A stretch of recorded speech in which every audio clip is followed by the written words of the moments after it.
Om. Om.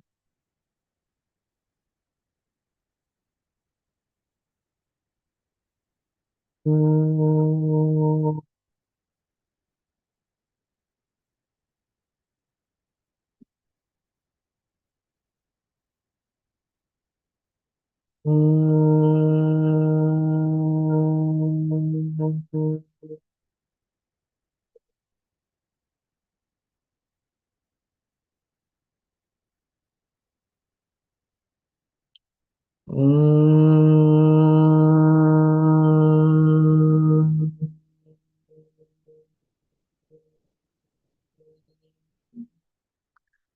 Om Sahana Bhavatu Sahanam Bhunaktu Saha Viryam Karavavahai Tejasvinavadhitamastu ma vidvishavahai. Om Shanti Shanti Shanti. Narayanam Namaskritya Naram Chaiva Narottamam Devim Saraswatim Vyasam Tato Jayamudiraye.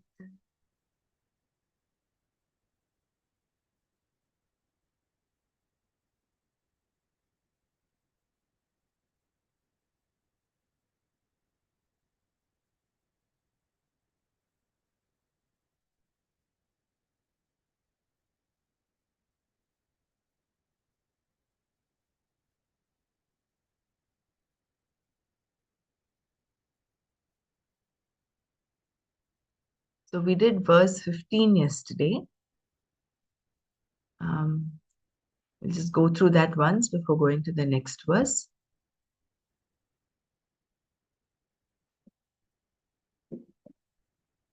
And before that was the verse that says, Namam karmani limpanti, name karma phale spraha, itimam yobhi janati, karma bhirnasa badhyate. Actions do not affect me. There is no longing with reference to the result of action for me. The one who knows me clearly in this way is not bound by actions.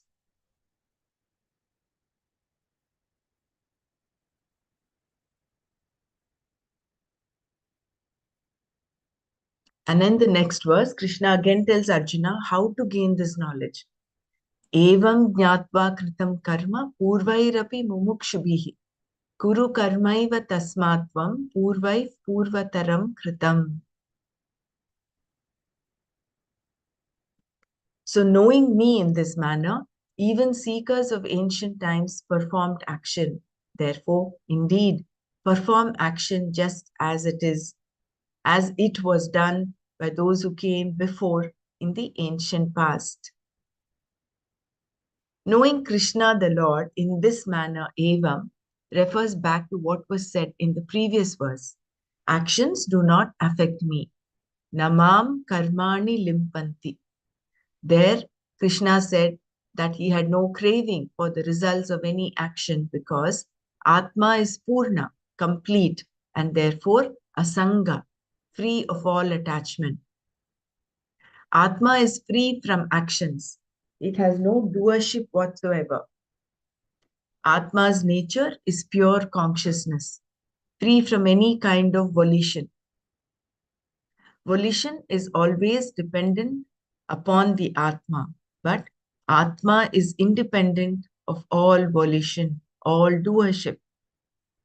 Therefore, with reference to the result of action, karma phala, there is no longing, no trishna in Atma. Because there is no doership for the Atma, actions do not affect Krishna or the person who knows that the self, Atma, and Ishvara are one. And who gains this knowledge? Krishna pointed out earlier in the chapter, in the 10th verse, that many people had already reached him in this way. He did not mean everyone, only those who were seekers, mumukshus, those who wanted liberation. And once they had the knowledge, what did they get? Actions no longer affected them, and they no longer yearned for results. This is what moksha is all about. There is no other moksha, in fact. Having the knowledge does not preclude action.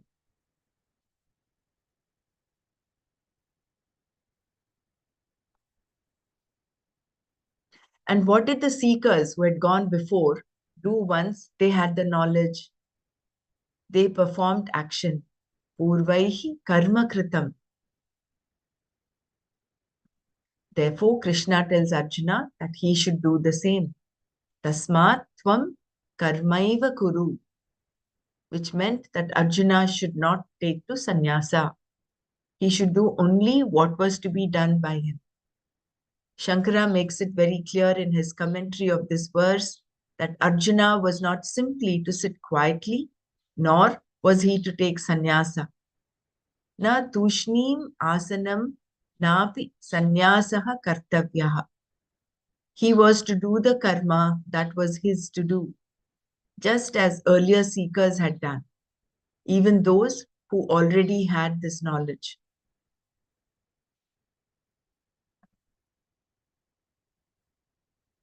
Krishna is telling Arjuna that if he is a mumukshu, then he should perform action because previously those people who were mumukshus did karma and reached him. Arjuna asks Krishna, tell me what is Shreyas? So he had the qualifications of a mumukshu.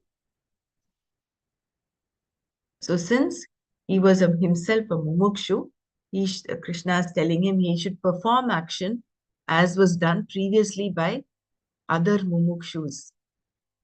Arjuna should do what other seekers before him had done.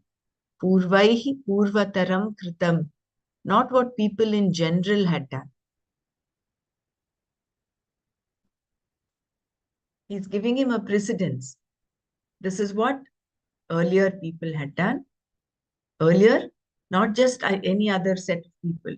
Earlier, mumukshus did. The use of the word mumukshu is very relevant here. A mumukshu being a person who wants to gain liberation. Those who are still ignorant and want liberation have to gain the knowledge that will liberate them.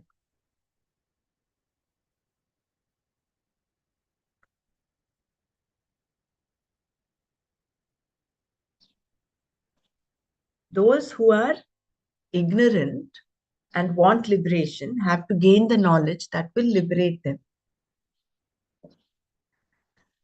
Having said that others acquired the knowledge in this way, Krishna says, therefore, with Shraddha, with faith, that you too will gain liberation, please do karma and gain this knowledge.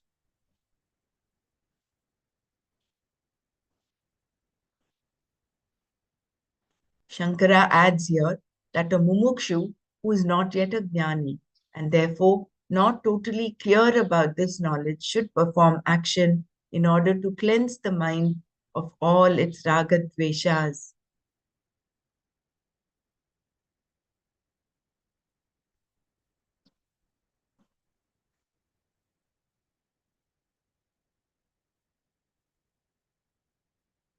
Even if one knows the Atma completely, that person should also perform action, not for antakarna shuddhi, but for the sake of others.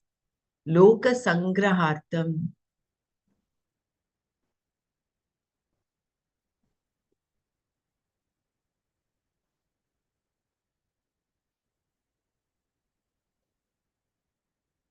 Because of the jnani's prarabdha, there is something to be done, meaning that whatever presents itself for him or her to do is to be done for the good of the people. This action does not affect the jnani in any way because the person does not take himself or herself to be the doer. The word mumukshu can indicate either a seeker or one who is already liberated, jivan mukta. In either case, karma is to be done.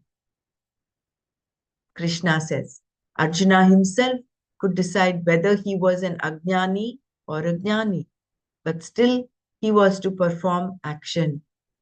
Either way, he would not lose anything by doing what was to be done.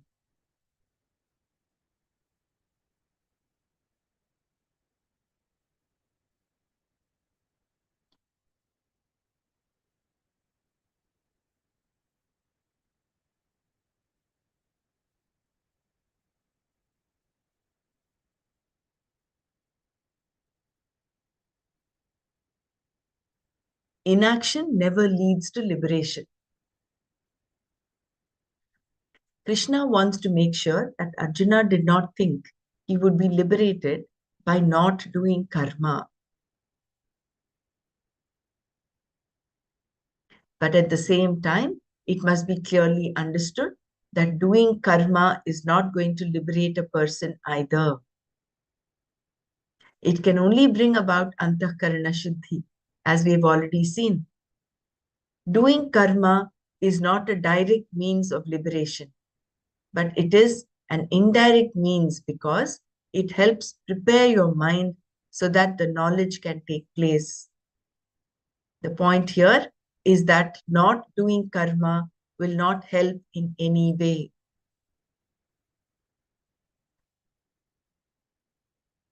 So, either doing karma or not doing karma, both are not going to liberate you. So, doing karma is not a direct means of liberation. But why is Krishna asking Arjuna to do karma? Because it is an indirect means in the sense it helps in preparing the mind. And undone karma never helps you because something that is not done cannot produce a result of any kind. On the other hand, a karma that is done, kritam karma, always produces some result, either an ordinary karma phala or antakarana shuddhi or both.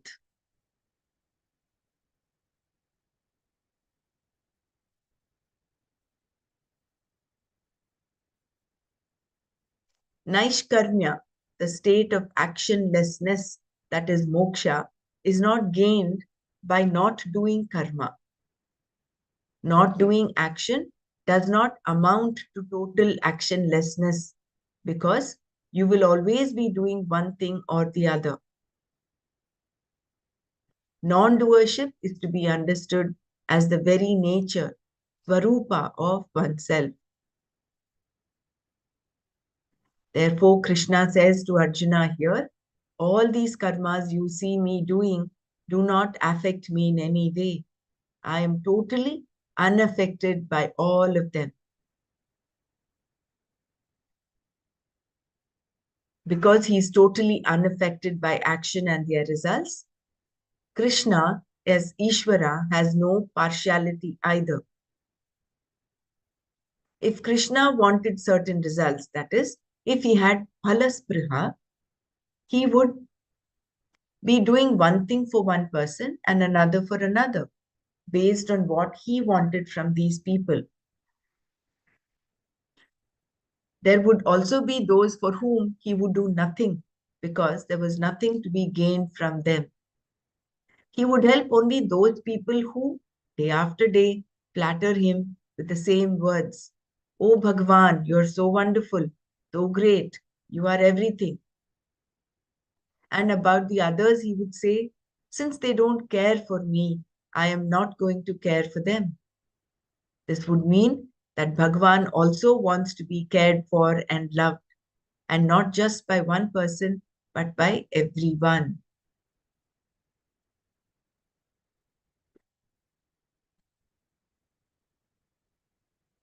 God does not have such problems because he has no longing for the result of any action. Name karma phale spriha. He does not get anything out of people loving him. He is completely detached from all of this. And so are you just by knowing Ishvara. Hence Krishna says, the one who knows me clearly, yahamam abhijanati, is also out of this karma and is not bound by it at all. By telling Arjuna that a number of people from ancient times onwards had achieved him by doing karma, Krishna is saying that Arjuna should also do karma. He did not want Arjuna to become confused, thinking that by not doing karma, he would gain moksha, actionlessness. Since there can be so much confusion around the concept of actionlessness, Krishna begins a new section here in which he explains the true meaning of action and inaction.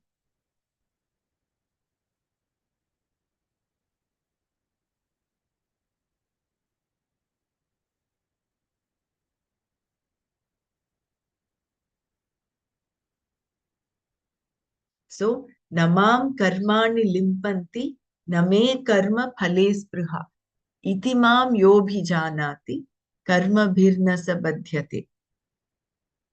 So, the one who knows me as the non-doer, as the one for whom actions do not, although I'm doing the action and the results do not affect me. And I do not have the karma phala spriha. I don't have the spriha for the karma phala. I don't have the longing for the spriha. And therefore, how can I be partial? How can I want something for one and or do things only for those who flatter me and not do things for those who do not flatter me? So I am only doing what is to be done. Just like how Purvaif Purvataram Kritam, how earlier, how people did. They did actions for what?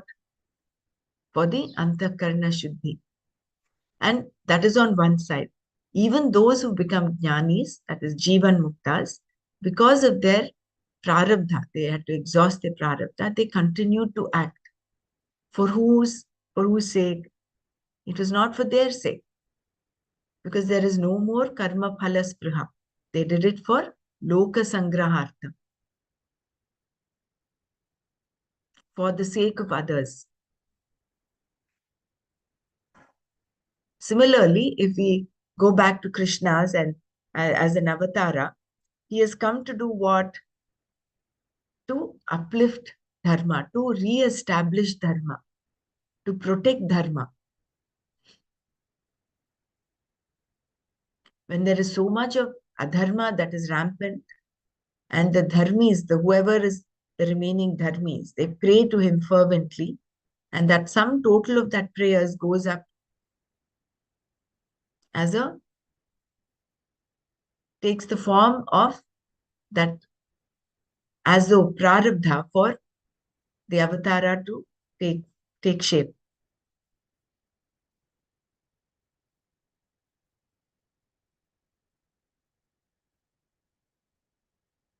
That becomes the cause of the of Ishvara taking that particular form. And the whole sole purpose is to just re-establish dharma.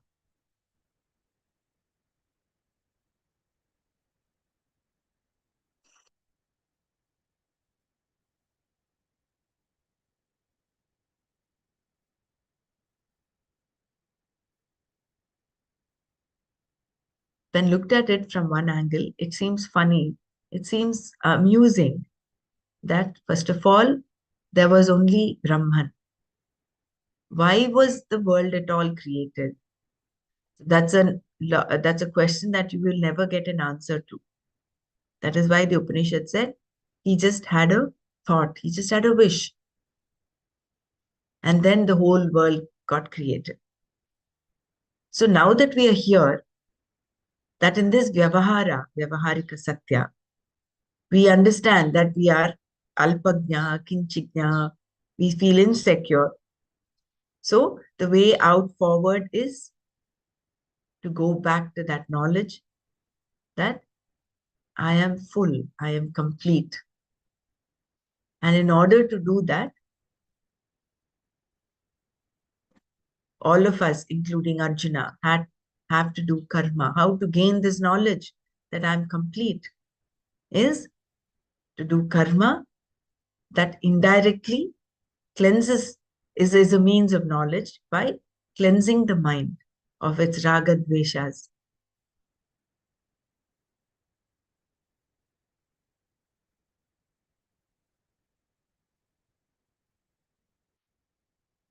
And preparing the mind to such an extent that knowledge can take place.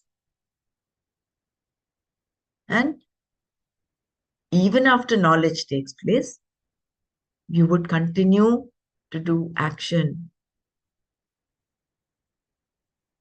for loka sangrahartha. Anyone wants to share before we go on to the next verse?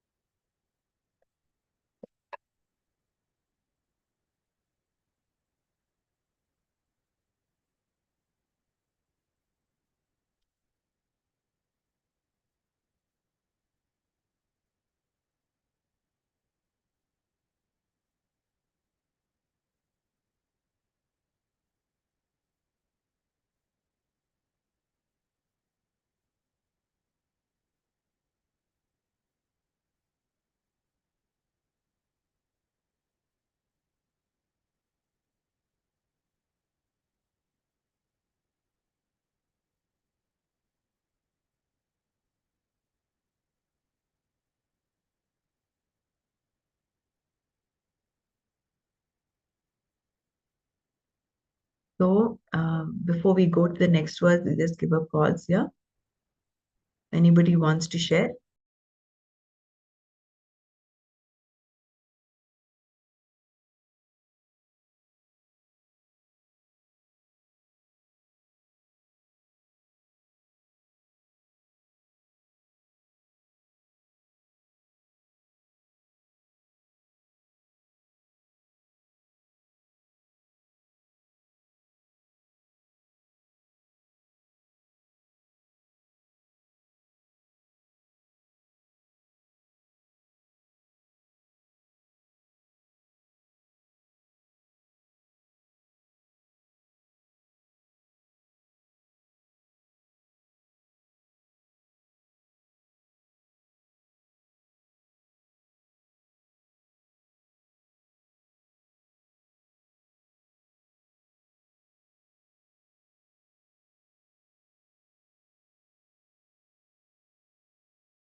So we'll go on to the next verse.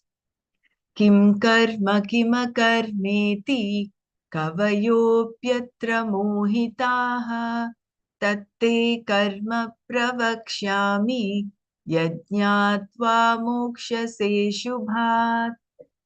Kim, what? Karma, action. Kim, what? Akarma, actionlessness. Iti, thus. Atra, here, with reference to this subject matter. Kavayaha, seers or scholars. Api, even. Mohitaha, confused. Yat, which. Jnatva, knowing. Ashubhat, from that which is inauspicious, that is samsara. Moksha, say, you will be released. Tat, that. Te, to you. Karma, action. Pravakshyami, I shall tell. Kim karma, kim akarma iti. Atra kavayaha api mohitaha. Yat jnatva ashubhat mokshase tat te karma pravakshyami.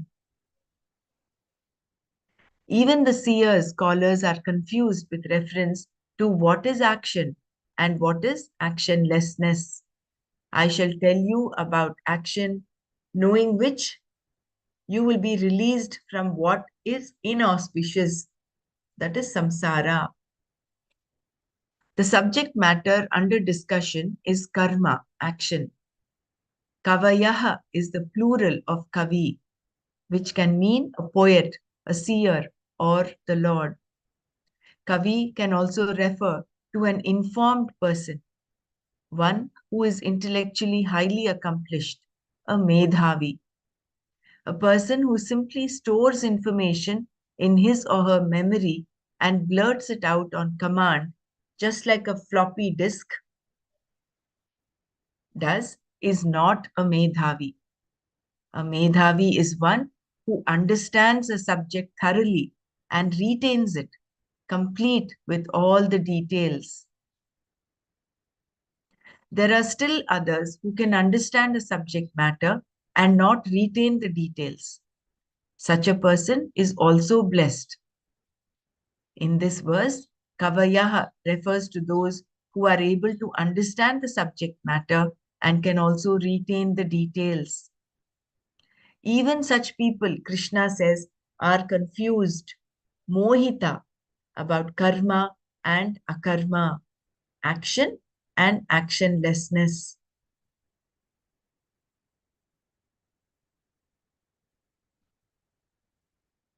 What is action? Kim karma? What is actionlessness? Kim akarma? Since even informed people are not very clear about this subject matter, it cannot be assumed that karma refers only to action done and akarma to action not done. Obviously, such an approach is too simplistic. Therefore, Krishna says to Arjuna, I will tell you what karma is. Te karma pravakshyami. Karma meaning both karma and akarma. Shankara confirms in his commentary on this verse that karma here stands for both karma and akarma. Karma cha, akarma cha. To understand karma, akarma must also be understood, knowing which you will be liberated. Yat jnatva mokshase, from the inauspicious, ashubhat, meaning from samsara. Shubha is a very beautiful word to refer to something that ends well. It is often found at the end of books in the same way that we find the word finis. While finis merely means the book has ended, Shubha means that it has ended well. Anything auspicious, anything good is called Shubha, and Ashubha means the opposite, that which is inauspicious or not very good. Here, we can take it as Shankara does to mean samsara. Samsara is Ashubha and it ends in moksha. Therefore, moksha alone is Shubha. When samsara ends, there is moksha, which is called Shubha. Until then, it is all Ashubha, all samsara. The grand finale of samsara, the auspicious end, is called Shubha. From this inauspicious samsara, you will be relieved, liberated, freed. This then is one way to take the word Ashubha in this verse. There is another way of looking at Ashubha here. As long as you have any doubts in your head, they gnaw away at you and create problems. They are like bugs with their many wings and legs bustling around in your ears and creating a disturbance. Doubts, therefore, are called Ashubha. They have to come to an end and do so only when everything is understood clearly. What has to be understood here is the nature of karma and akarma.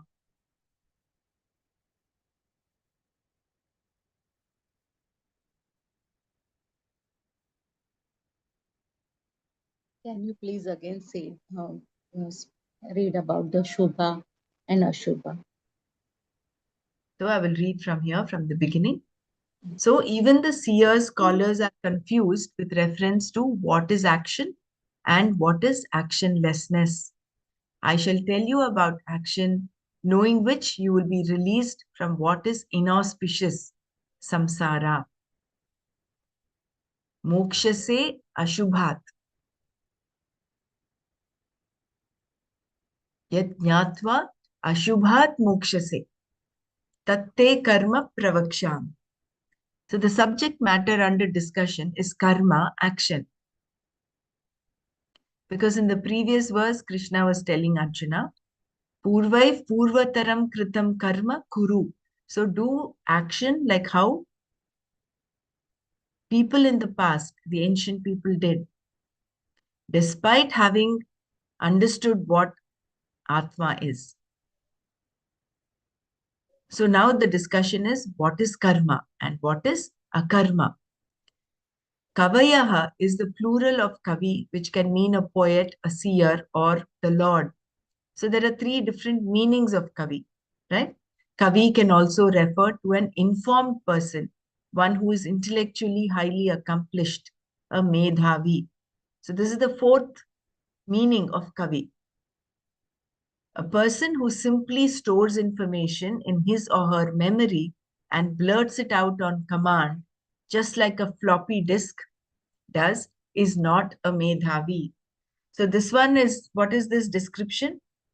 Just blurting out information out on command is like an armchair Viveki, armchair Vedanti, who just knows some concepts, has stored it in the memory, and is just blurting out when on command.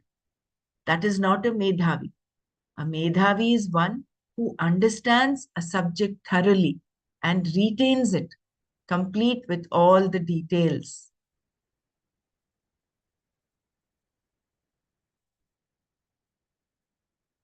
There are still others who can understand a subject matter and not retain the details. Such a person is also blessed. So, what is bottom line? Understanding is important. Not just storing it in memory, not just having some concepts, but that deeper, clear clarity of understanding. Such a So, in this verse, Kavayaha refers to those who are able to understand the subject matter and can also retain the details.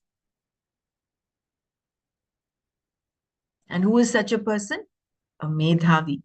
Even such people, Krishna says, are confused, mohita, about karma and akarma, action and actionlessness.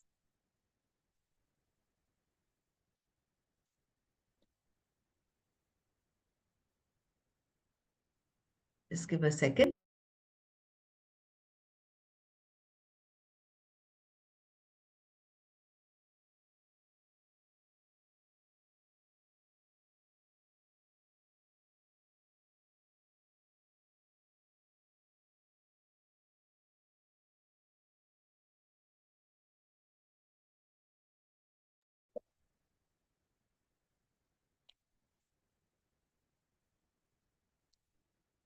So even such people who have understood the subject matter and can retain the details, Krishna says, are confused, mohita, about karma and akarma, action and actionlessness.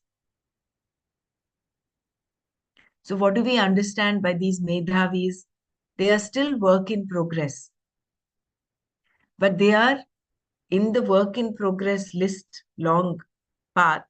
They are the better ones in the sense that they are able to understand clearly as well as retain the subject matter. But still, they have a confusion about karma and akarma. He is not Medhavi, is not a Jnani.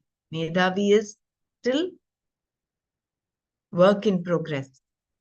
So, what is action? Kim karma? What is actionlessness? Kim akarma? Since even informed people are not very clear about this subject matter, it cannot be assumed that karma refers only to action done and akarma to action not done. So, this is something that is what we normally understand on the surface level. What is karma? Action that is done. And what is akarma? Action that is not done. Obviously, such an approach is too simplistic. Therefore, Krishna says to Arjuna, I will tell you what karma is. Te karma pravakshyami. Karma meaning both karma and akarma.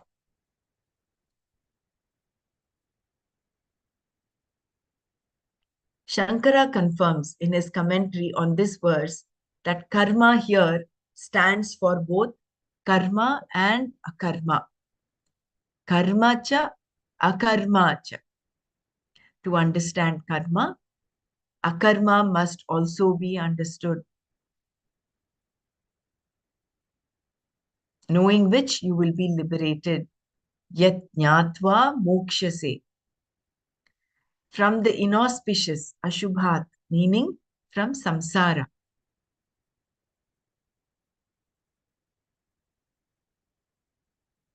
So there is also a similar one where, in order to understand the Atma, we need to know what Anatma is. Same here, to understand karma, akarma must also be understood.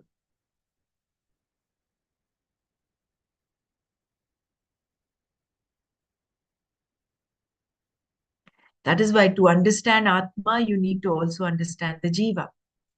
That Tat Tvam Asi, that Tat is Brahman, Tvam is the Jiva, and Asi is, of course, the equation.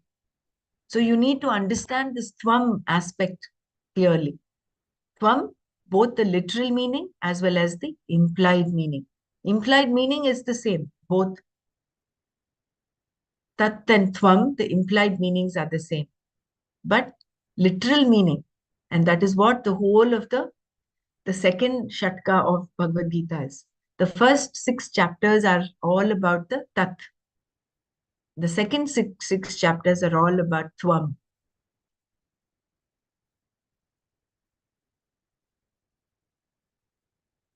And then finally, the last 6 chapters are all about the equation.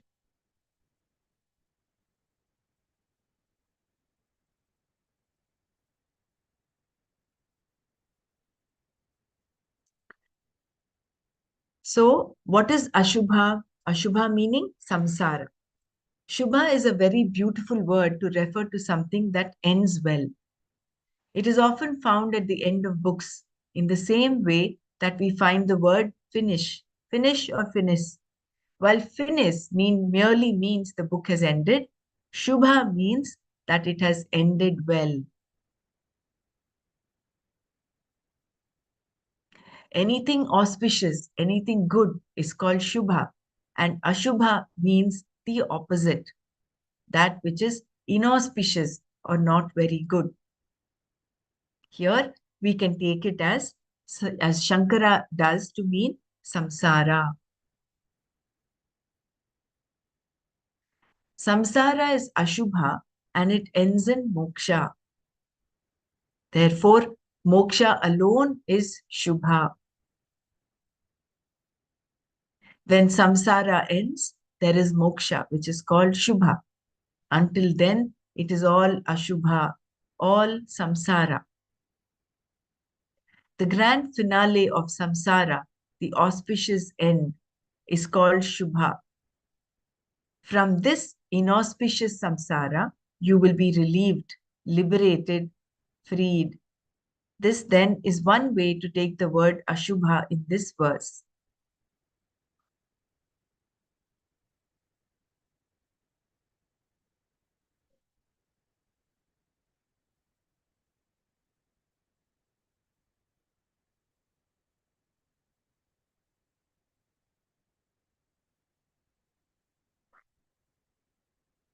There is another way of looking at Ashubha here. As long as you have any doubts in your head, they gnaw away at you and create problems. They are like bugs with their many wings and legs bustling around in your ears and creating a disturbance. Doubts, therefore, are called Ashubha. They have to come to an end and do so only when everything is understood clearly. What has to be understood here is the nature of karma and akarma.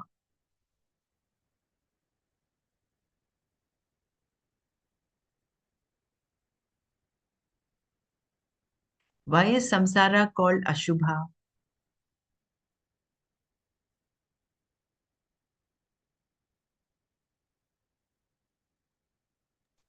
We have a doubt in Sansara also.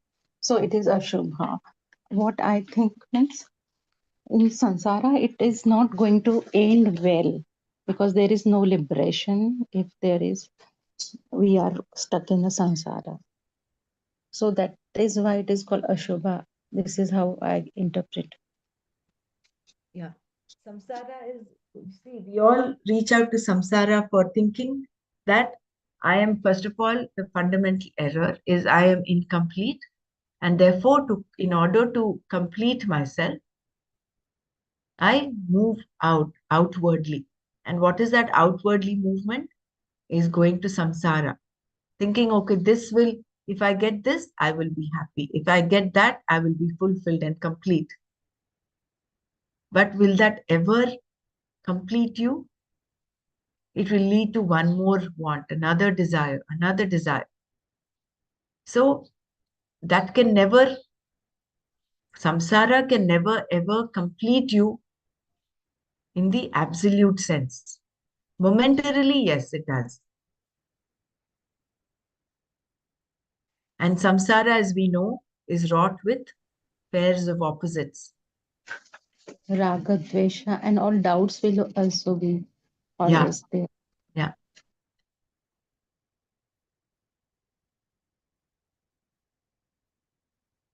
And that is the basic human pursuit is pursuit of happiness.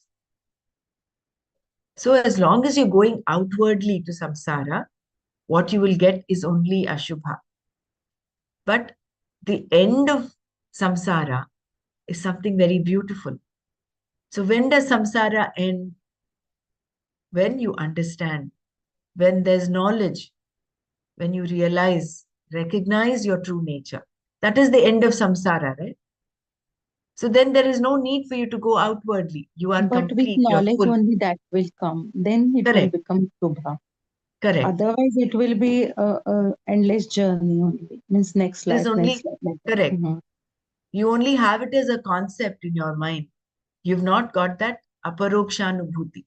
So the end of samsara is moksha, which is very shubha, which is auspicious. That Medhavi, can you again explain Medhavi? Means, Medhavi is one who hmm, hmm, who um, understands as well as retains it. details. Understands it clearly and retains it. That is a Hmm. medhavi. There are many people who are just able to blurt out concepts. A medhavi is one who understands a subject thoroughly and retains it complete with all the details.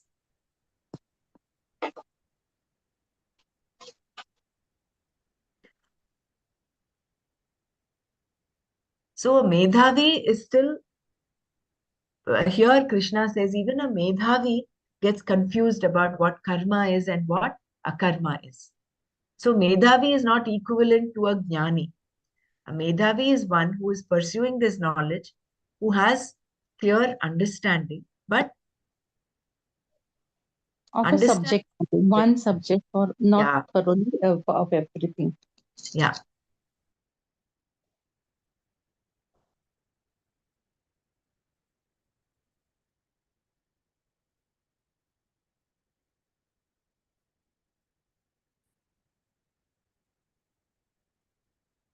So all understanding ends up in Atma.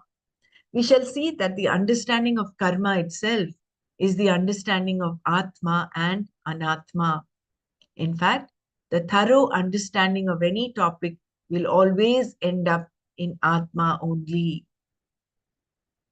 If you take any one thing, Shanti, Sukha, Dukkha, Jagat, a name or form, mind and its nature, and so on, and analyze it, it will resolve into Atma. This is why we can begin anywhere. Everything is connected, nothing is unconnected. So, Karana Karana, it is what? It is the cause of everything. So, you go on, like you take anything for that matter, whether it is Shanti, Sukha, when you keep exploring what is it, what is it, what is it, or who am I, and you go on asking, ultimately you will end up in Atma.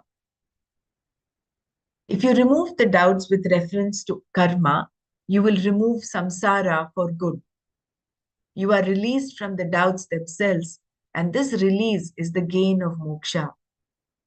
When ignorance, the knot of the heart, is resolved, all doubts fall apart.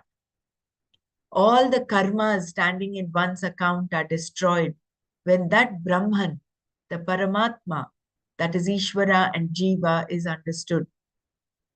And this happens in one stroke. In one stroke should not be misunderstood to imply action. This all happens in terms of knowledge alone, the stroke of knowledge. In the next verse, Krishna explains further why this karma and akarma have to be known. So I will read these two paras again. So all understanding ends up in Atma. See, even scientists, great scientists, finally they say, that is it, there is something else, that's something that is higher, which we cannot comprehend. This Dr. Dur had told Gurudev, I studied matter for 3 decades only to find that it does not exist. And recently, those Nobel laureates who got the Nobel Prize for Peace a few years ago, for what? For proving that the world is unreal.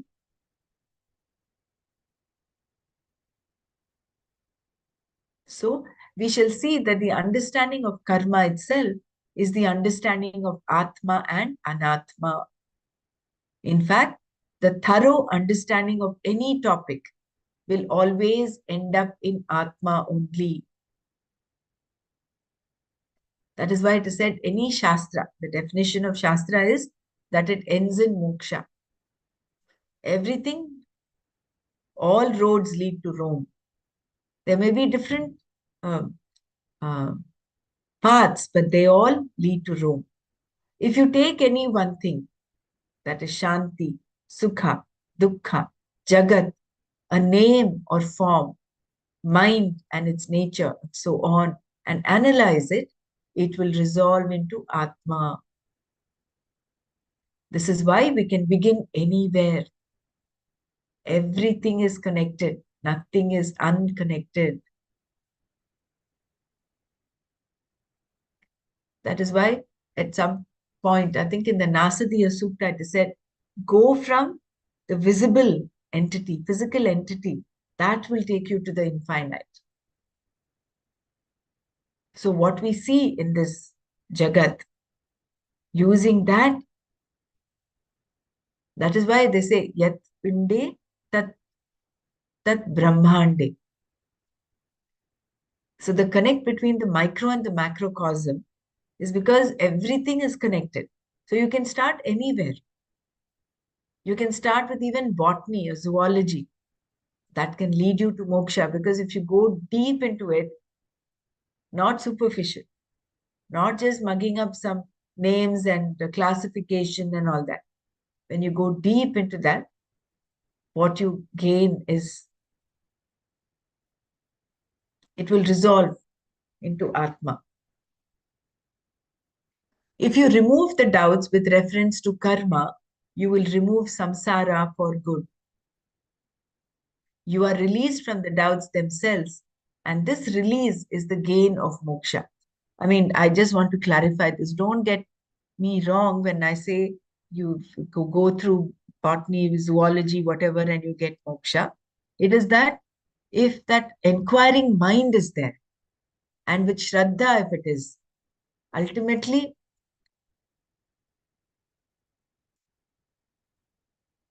it is not that the knowledge of botany or zoology will give us moksha, but it will resolve into Atma, whether the person understands it or not.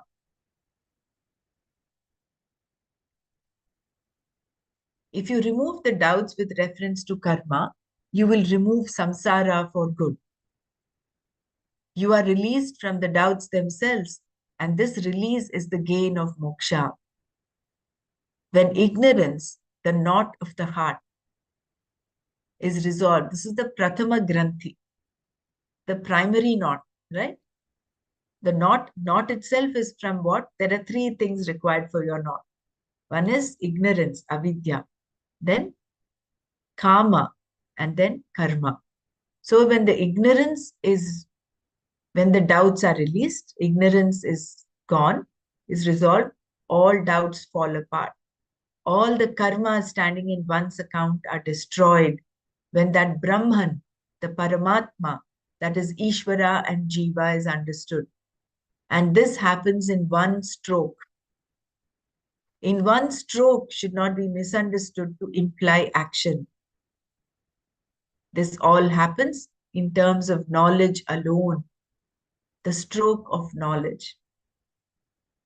That jnana khadgena or jnana tapasa. That is why they say achirena digachat. Instantaneously, when these doubts are cleared, knowledge dawns. In the next verse, Krishna explains further why this karma and akarma have to be known.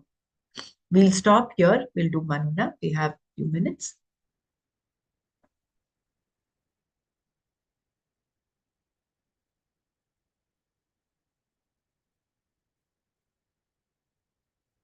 So, kim karma kim akarmeti, kim karma kim akarmeti, kavayopyatra mohita. Even the kavis, even the seers, scholars, medhavis, they are also confused. What to talk of simple mortals like you and me?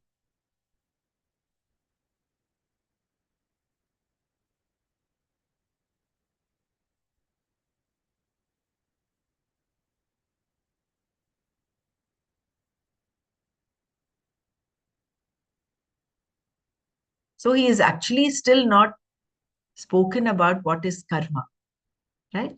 So karma includes akarma.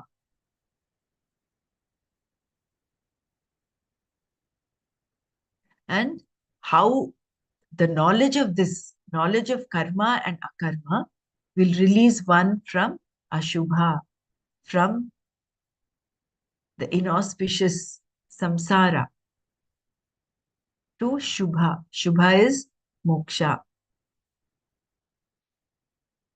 The end of samsara is moksha. And for this, you can start anywhere. Whatever you analyze, whether it is shanti or sukha or dukkha or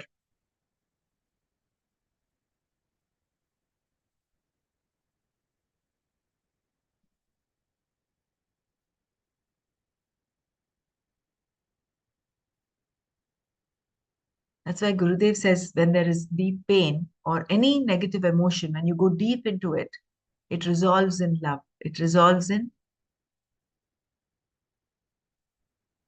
like fear and hatred. When they flip over, they turn into a positive emotion.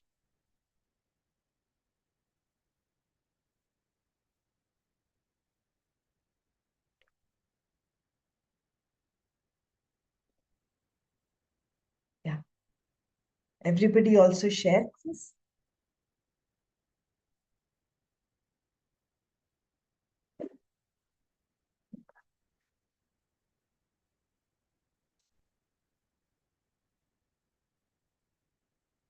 So another beautiful understanding of doubts also was given here.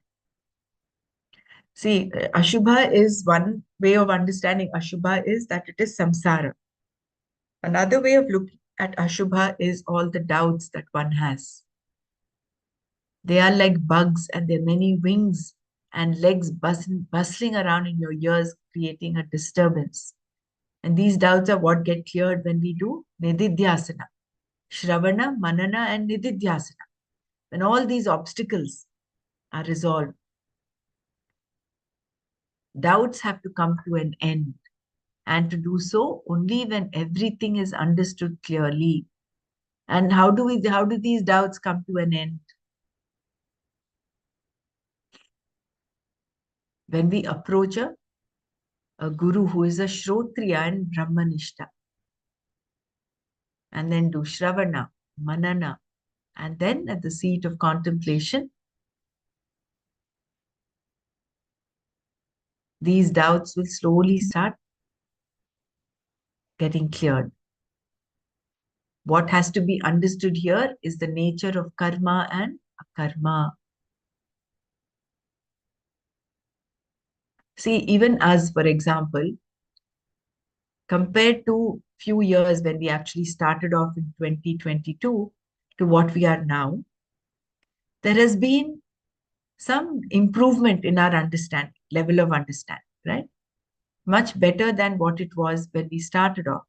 So this clarity, as we continue with pursuit, that is why this knowledge needs to be punaha. This matana, jnana matana has to happen. So when we continue doing this, then there is some deeper cleansing, deeper understanding. And finally, that understanding will resolve in that one stroke of knowledge. That is, it's not like an action. It is just that when all the doubts are cleared up, antakarana is shuddha and it's very nischala. There is no wavering. It is like still water. Then that stroke of knowledge, achirenadi gacchati. You get that. You gain that knowledge. And then there is only Shubha. Shubha is Purna, is another term for moksha, for